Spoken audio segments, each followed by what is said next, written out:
answer there is, look, don't suffer alone. One of the great things about this massive mehel that we've been engaged in, and that's what it is. It's a massive collective mehel. Mightn't look that way. We aren't all out foot and turf, and bringing in the hay, and we aren't all on the front line, and we aren't all, supply drivers, and we aren't all on post doing the fantastic work or the Garda Síochána. But we are, just by being in our homes and putting up with that pressure cooker, we are making a huge contribution to a national mehel. We're keeping ourselves safe, our families safe, our neighbours and our friends. And I think it's important to say to people, while we recognise the heroism in all those wonderful frontline workers, can we also please recognise the heroism in ourselves?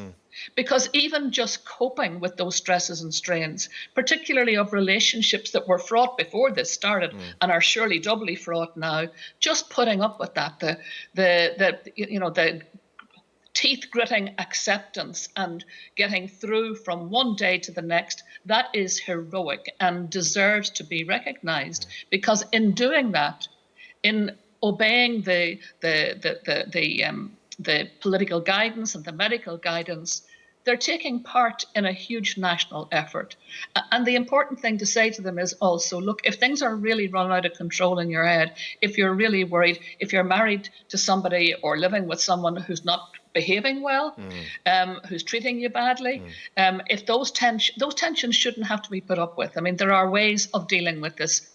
And there are helplines out there. If you're a senior, for example, who is worried about your health, you haven't seen your family, you haven't seen your children and grandchildren, there are organisations. There's a senior line. There's a loan. There's good things happening because good people in this community are making them happen, and they're trying to create a kind of a comfort blanket for everybody who needs that, whatever the comfort blanket is that you need, whether it's and it takes all sorts of different shapes and sizes because we are all so different and experiencing this quite differently. So I think to recognise the hero in every household.